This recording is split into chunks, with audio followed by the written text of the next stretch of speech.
আসসালামু আলাইকুম। প্রিয় দর্শক, অন্য মঞ্চের আলাপচারিতায় আপনাদের সকলকে আমন্ত্রণ জানাচ্ছি। 17 নভেম্বর 2025 সালে বাংলাদেশের আন্তর্জাতিক অপরাধ ট্রাইব্যুনাল সাবেক প্রধানমন্ত্রী শেখ হাসিনাকে মানবতা বিরোধী অপরাধের দায়ে মৃত্যুদণ্ডের রায় ঘোষণা করেছে। কিন্তু এই মৃত্যুদণ্ড অর্থাৎ ফাঁসির সাজা দেয়া হলো শেখ হাসিনাকে, অথচ আসলে শেখ হাসিনা ফাঁসির দড়িতে ঝুলবেন না, ঝুললেন মোহাম্মদ ইউনূস। কেন বলছে এই কথাটা, এখানে আলোচনা করব। এই যে রায়টি দেয়া হয়েছে গতকাল, এটা কেবল একটি বিচারিক সিদ্ধান্ত নয়, বরং এটি বাংলাদেশের অন্তর্বর্তীকালীন সরকার এবং বিশেষত নোবেল লরিয়েট মোহাম্মদ ইউনূসের আন্তর্জাতিক সুনাম ও বিশ্বাসযোগ্যতার জন্যে তার উপরে একটা মারাত্মক আঘাত। বলা বাহুল্য, এই রায় বাংলাদেশের অভ্যন্তরে রাজনৈতিক ফাটল আরো চওড়া করবে এবং ইতিমধ্যে অর্থনীতি, আইন শৃঙ্খলা গোল্লায় যাওয়া, মবের দখলে যাওয়া বাংলাদেশকে যদি আরো ভয়ঙ্কর গৃহযুদ্ধের দিকে ঠেলে দেয় এই রায়, কেউ অবাক হবে না। যদিও শেখ হাসিনা বর্তমানে ভারতে নির্বাসনে রয়েছেন এবং রায় কার্যকর করা সম্ভব নয়, তবুও এই বিচার প্রক্রিয়া আন্তর্জাতিক আইন ও ন্যায় বিচারের মৌলিক নীতিগুলোকে ভয়াবহভাবে লঙ্ঘন করেছে। কিভাবে সেটা একটু দেখি। কেন এই রায়কে প্রহসনের বিচার বলা হচ্ছে, আসুন সেই প্রশ্নে যাই। আন্তর্জাতিক অপরাধ ট্রাইব্যুনালের এই বিচার প্রক্রিয়া ক্যাঙ্গারু কোর্ট বা প্রহসনের বিচারের সকল বৈশিষ্ট্য বহন করছে। কাকে বলা হয় প্রহসনের বিচার? তার মূল লক্ষণগুলো হলো রায় আগে থেকে নির্ধারিত থাকা, নিরপেক্ষতার অভাব, আইনি প্রতিনিধিত্বের অধিকার থেকে বঞ্চিত করা, প্রমাণ দমন করে দেওয়া, প্রমাণ নষ্ট করা এবং যথাযথ প্রক্রিয়ার লঙ্ঘন করা, এগুলো হচ্ছে প্রহসনের বিচারের লক্ষণ। শেখ হাসিনার বিরুদ্ধে পরিচালিত এই বিচার বা অবিচার বা বিচারহীনতার মানদণ্ডে পুরোপুরি খাপ খেয়ে যায়। প্রথমত, শেখ হাসিনাকে তার অনুপস্থিতিতে বিচার করা হয়েছে। আন্তর্জাতিক আইনের মৌলিক নীতি অনুযায়ী অভিযুক্তের নিজের বিচারে উপস্থিত থাকার অধিকার রয়েছে। আন্তর্জাতিক দেওয়ানি ও রাজনৈতিক অধিকার চুক্তি ICCPR তার 14/3 14-3 ঘ ধারা স্পষ্টভাবে বলে যে প্রত্যেকে নিজের বিচারে উপস্থিত থাকার এবং ব্যক্তিগতভাবে নিজের পছন্দের আইনি সহায়তার মাধ্যমে আত্মপক্ষ সমর্থনের অধিকার রয়েছে। যদিও ব্যতিক্রম পরিস্থিতিতে অনুপস্থিতিতে বিচার যায়, তাহলেও সেটা তখনই করা যায় যখন অভিযুক্ত ইচ্ছাকৃতভাবে বিচার এড়াচ্ছেন এবং তার অধিকারগুলো অর্থাৎ ন্যায়িক বিচার, সম্পূর্ণ সঠিক বিচার পাওয়ার অধিকারগুলো সম্পূর্ণভাবে সংরক্ষিত থাকা সত্ত্বেও তিনি যখন গড় হাজির থাকেন অভিযুক্ত, তখন তার অনুপস্থিতিতে বিচার করা যায়। বলা বাহুল্য, এখানে বিচার প্রক্রিয়ায় শেখ হাসিনার ন্যায়িক অধিকার আদৌ রক্ষিত হয়নি এবং এটা একটা সুষ্ঠু ন্যায় বিচারের যে পক্ষে সেই রকম ব্যবস্থা সেখানে ছিল না।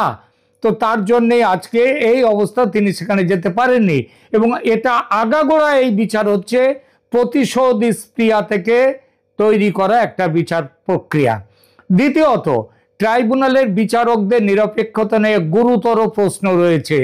জাস্টিস মোহাম্মদ গোলাম মর্তুজা মজুমদারের নেতৃত্বে থাকা 3 সদস্যের প্যানেলের বিচারকরা সবাই রাজনৈতিকভাবে আওয়ামী লীগ বিরোধী, বিএনপি, জামাত এদের সাথে যুক্ত এবং তাদের সাথে প্রকাশ্যভাবে সম্পৃক্ত। প্রধান প্রসিকিউটর তাজুল ইসলাম, তিনিও জামাতের লোক। এটা বিচারিক প্রক্রিয়ার নিরপেক্ষতার স্পষ্ট লঙ্ঘন। তৃতীয়ত, শেখ হাসিনাকে তার পছন্দের আইনজীবী নিয়োগের সুযোগ দেয়া হয়নি। তিনি যাদেরকে নিয়োগ দিতে চেয়েছিলেন ঢাকার, তাদের সেই নিয়োগটা এগুলো গ্রহণ করা হয়নি। ট্রাইব্যুনাল রাষ্ট্রীয়ভাবে শেখ হাসিনার জন্য একজন আইনজীবী নিযুক্ত করেছে। ব্রিটিশ সাংবাদিক ডেভিড বার্গম্যান এইটার উদ্দেশ্য, এই উদ্বেগ প্রকাশ করেছেন যে একই আইনজীবী শেখ হাসিনা এবং তার সহ অভিযুক্ত আসাদুজ্জামান খান কামাল, এই দুজনকে প্রতিনিধিত্ব করছেন, যেটা করতে পারেন না। এটা স্বার্থের সংঘাতের একটা স্পষ্ট উদাহরণ। এটা কখনোই গ্রহণযোগ্য নয়। আন্তর্জাতিক অপরাধ ট্রাইব্যুনালের বিতর্কিত ইতিহাস দিকে একবার দেখা যাক। বাংলাদেশের আন্তর্জাতিক অপরাধ ট্রাইব্যুনাল দীর্ঘদিন ধরে আন্তর্জাতিক সমালোচনার মুখে রয়েছে। 2012 সালে হিউম্যান রাইটস ওয়াচ ট্রাইব্যুনালকে গভীরভাবে সমস্যাযুক্ত, ন্যায্য বিচারের মানদণ্ডের প্রশ্নে ভরা বলে অভিহিত করেছিল। সংস্থাটির এশিয়া বিভাগের পরিচালক ব্র্যাড অ্যাডামস তিনি বলেছিলেন, যদি বাংলাদেশ সরকার চায় যে এই বিচারগুলো গুরুত্বের সাথে নেওয়া হোক, তাহলে অবশ্যই নিশ্চিত করতে হবে যে অভিযুক্তদের অধিকারগুলো সম্পূর্ণভাবে সম্মানিত হচ্ছে। এটা তার আমলের কথা। অ্যামনেস্টি ইন্টারন্যাশনালও ট্রাইব্যুনালের তীব্র সমালোচনা করেছিল এবং বলেছিল যে ট্রাইব্যুনাল সম্পূর্ণভাবে আন্তর্জাতিক মানদণ্ড অনুসরণ করছে না। জাতিসংঘের মানবাধিকার বিশেষজ্ঞরা উদ্বেগ প্রকাশ করেছেন যে হাসিনার বিচার ন্যায্য বিচার ও যথাযথ প্রক্রিয়ার মানদণ্ড মেনে হচ্ছে না। ইউরোপীয় ইউনিয়ন 2024 সালের নভেম্বরে আইসিটির আইন কাঠামো নিয়ে উদ্বেগ প্রকাশ করেছিলেন গত বছর এবং আন্তর্জাতিক মানবাধিকার মানদণ্ডের সাথে সামঞ্জস্যপূর্ণ করতে দ্রুত সংশোধনের আহ্বান জানিয়েছিল। ইউরোপিয়ান ইউনিয়ন জোর দিয়েছে যে আইনি প্রক্রিয়ার সকল পর্যায়ে যথাযথ প্রক্রিয়া নিশ্চিত করার গুরুত্ব রয়েছে। সবচেয়ে বড় কথা, 71-এর যুদ্ধ অপরাধের বিচারে গঠিত ট্রাইব্যুনালের ক্ষমতা বাড়িয়ে যেভাবে জুলাই আন্দোলনকে যুক্ত করেছে এই অনির্বাচিত সরকার, যখন সংসদ নেই দেশে, এই অন্তর্বর্তী সরকারের এই ক্ষমতা নেই, এই প্রক্রিয়াটি পুরো আইন বিরুদ্ধ। আন্তর্জাতিক ফৌজদারি আইনে অনুপস্থিতিতে বিচার নিরুৎসাহিত করা হয়। আন্তর্জাতিক ফৌজদারি আদালতের রোম সংবিধি স্পষ্টভাবে বলেছে যে অভিযুক্তকে বিচারের সময় উপস্থিত থাকতে হবে, তার সমস্ত রকমের ন্যায় বিচারের প্রক্রিয়া তার জন্য খোলা রাখতে হবে। যুগোস্লাভিয়া এবং রুয়ান্ডার জন্য আন্তর্জাতিক ফৌজদারি ট্রাইব্যুনালগুলো এবং সিয়েরা লিওনের বিশেষ আদালত সব জায়গাতে অনুপস্থিতিতে বিচার নিষিদ্ধ করেছে, যেটা বাংলাদেশে হলো। হিউম্যান রাইটস ওয়াচ স্পষ্টভাবে বলেছে যে অভিযুক্তের অনুপস্থিতি বিচার প্রক্রিয়াকে দুর্বল করে এবং অভিযুক্তের অধিকারকে ক্ষতিগ্রস্ত করে। আন্তর্জাতিক আইনের প্রবণতা হলো আসামিকে শারীরিকভাবে উপস্থিত থাকা এবং নিজের বিচারে অংশগ্রহণের জন্য যাবতীয় ন্যায় বিচারের অধিকার তাকে দিতে হবে। শেখ হাসিনার ক্ষেত্রে বলা হচ্ছে যে তিনি একটি সঠিক ট্রাইব্যুনালে তার অভিযোগকারীদের মুখোমুখি হতে ভয় পান না। শেখ হাসিনা নিজে বলেছেন, তিনি বলেছেন যেখানে প্রমাণ ন্যায্যভাবে পরীক্ষা করা যায়। তিনি অন্তর্বর্তী সরকারকে চ্যালেঞ্জ করেছেন হেগের আন্তর্জাতিক ফৌজদারি আদালতে এই অভিযোগগুলো নিয়ে যেতে। সেখানে তিনি নিজে উপস্থিত থাকবেন এবং তার এই কথা প্রমাণ করে যে তিনি বিচার এড়াচ্ছেন না, বরং একটি ন্যায্য নিরপেক্ষ বিচার চাইছেন, যেটা বাংলাদেশের ওই আন্তর্জাতিক ক্রাইম ট্রাইব্যুনালে হওয়া সম্ভব নয়। এবার আসি প্রতিশোধমূলক বিচার, এই কথাটা কেন বলা হচ্ছে? কারণ ন্যায় বিচার নয়, এই বিষয়টিতে, এই বিচারে এই রায়ের সময় এবং পরিস্থিতি স্পষ্টভাবে ইঙ্গিত করে যে এটি ন্যায় বিচারের পরিবর্তে রাজনৈতিক প্রতিশোধের একটি হাতিয়ার। মোহাম্মদ ইউনূস নিজেই বলেছেন শেখ হাসিনাকে শাস্তি দেওয়ার এবং আওয়ামী লীগের কার্যক্রম নিষিদ্ধ করার প্রতিশ্রুতি দিয়েছিলেন। তিনি আওয়ামী লীগের কার্যক্রম নিষিদ্ধ করার প্রতিশ্রুতি দিয়েছিলেন। ফেব্রুয়ারি 2026-এর নির্বাচনে আওয়ামী লীগকে অংশগ্রহণের সুযোগ দেওয়া হবে না বলে ইউনূস ঘোষণা করেছেন। জাতিসংঘ মানবাধিকার কার্যালয়ের একটি প্রতিবেদনে বলা হয়েছে যে 2024 সালের জুলাই আগস্টে সহিংসতায় 1400 জন নিহত হতে পারে।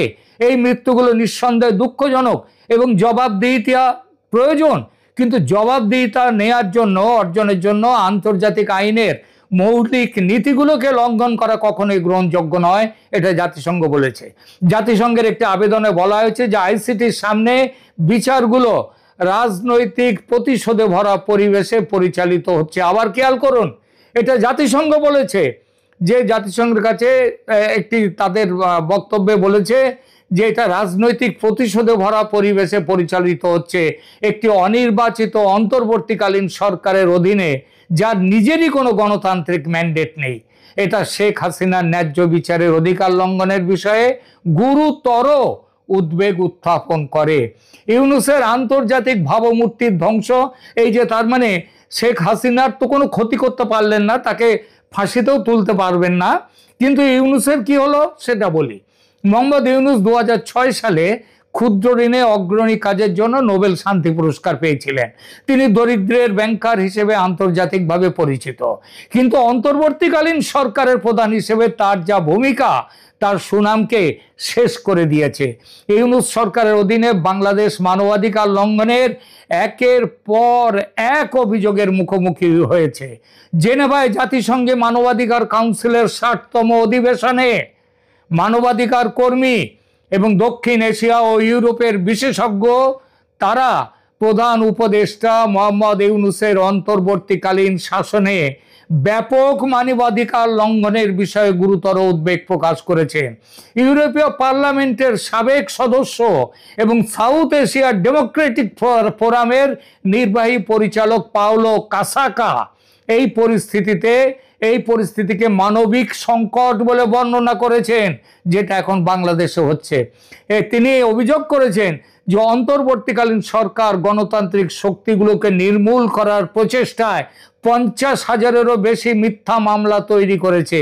তিনি বলেছেন বাংলাদেশে এটা সবচেয়ে খারাপ দুঃসময়, খারাপ দুঃস্বপ্ন। এমন পরিস্থিতিতে সমস্ত নির্বাচন এই সরকার একটা মারাত্মক প্রতারণা করছে, এই বিচার সেই প্রতারণার একটি অংশ।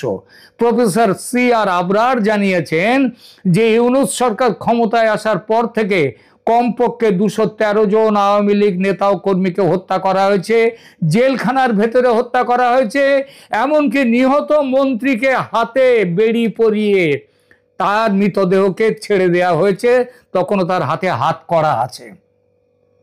এবং 1971 সালের মুক্তিযুদ্ধের সাথে সম্পর্কিত ঐতিহাসিক স্থানগুলো ধ্বংস করা হয়েছে। আজকের বিচারের মধ্যেও বিচারপতিরা এই ব্যাপারটি বলেছেন। 1971-এ মুক্তিযুদ্ধ নিয়ে বলেছেন এটা পার্শ্ববর্তী একটি দেশের, প্রতিবেশী দেশের সাথে ষড়যন্ত্র করে নাকি শেখ মুজিব বাংলায় সেই সময় পাকিস্তান থেকে বিচ্ছিন্ন হয়েছিলেন। তাহলেই বোঝা যায় এই বিচার কারা করছে, কারা বসেছে বিচারকের জায়গায়, আর তাদের মাথায় কারা বসে রয়েছে। দ্বিতীয়, ব্রিটিশ রাজনৈতিক বিশ্লেষক ক্রিস্টোফার জে ব্ল্যাকবার্ন তিনি জোর দিয়ে বলেছেন যে মানবাধিকার রক্ষা ছাড়া কোনো আন্দোলনকে বৈধ বলে বিবেচনা করা যায় না।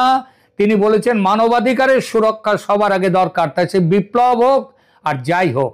আন্তর্জাতিক সম্প্রদায় তারা যেভাবে আজ একটা সময় যখন ইউনূসের শ্রম আইন লঙ্ঘনের অভিযোগে মামলা হয়েছিল মোহাম্মদ ইউনূসের বিরুদ্ধে, তখন 170 জনেরও বেশি বৈশ্বিক ব্যক্তিত্ব, যার মধ্যে সাবেক মার্কিন পররাষ্ট্রমন্ত্রী হিলারি ক্লিন্টন, ভার্জিন গ্রুপের প্রতিষ্ঠাতা রিচার্ড ব্রানসন এবং ইউটিউবের প্রধান গায়ক বোনো তারা ছিলেন। তারা শেখ হাসিনাকে ইউনূসের নিপীড়ন বন্ধ করতে বলেছিলেন। আজ সেই তারা কিন্তু একদম চুপ হয়ে রয়েছেন। এটা বড় অদ্ভুত লাগে না? বড় লজ্জার লাগে না?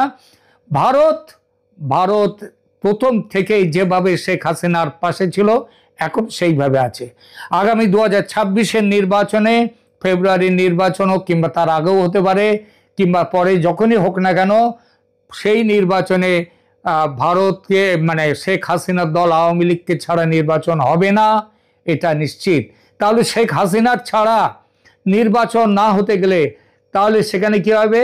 এই যে আজকের যে রায়টি দেওয়া হলো, গতকাল যে 17ই নভেম্বর যে রায়টি দেওয়া হলো, আপনি দেখে নেবেন, আজ একটা লিখে নিয়ে নিন যে আগামী দিনে আওয়ামী লীগকে নির্বাচনে অংশ নিতে হবে বিশ্ব জনমতের চাপে, নইলে নির্বাচন হবে না। ভারত কেন নির্বাচনই হবে না, বিশ্ব জনমতের চাপেই নির্বাচন হবে না। আর নির্বাচন হবে তো আওয়ামী লীগকে নিয়ে হবে। No vote, no Awami League, no vote.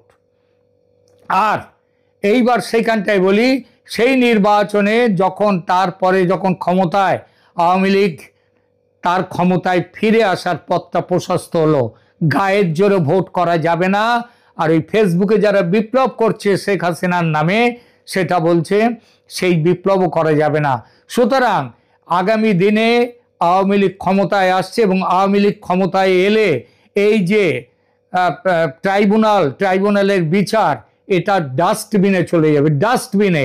ওই ডাস্টবিন শফিক, সেও যেমন শফিকুল যেমন ডাস্টবিন, শফিকুল যেমন চলে যাবে ডাস্টবিনে এবং তার সঙ্গে তার গুরুরা, তার চেলারা, তার সবাই চলে যাবে, তেমনিভাবে এই আইনও চলে যাবে, এটাও চলে যাবে। তাই বলেছি আমি যে ফাঁসির সাজা পেলেন শেখ হাসিনা, কিন্তু ফাঁসির দড়িতে ঝুললেন মোহাম্মদ ইউনূস। মনে রাখবেন, দুনিয়া নভেম্বরের 17 তারিখে 2025-এ থেমে থাকবে না, এগিয়ে যাবে। এমন দিন আসবে যেদিন ইউনূস পালাবার পথ পাবেন না, আর শেখ হাসিনা ফিরবেন ক্ষমতায় রাজার বেশে। তিনি ক্ষমতার অধীশ্বরী হবেন। কি হবে সেদিন? আপনার মিস্টার নোবেল লরিয়েট একবার ভেবে দেখেছেন? ধন্যবাদ।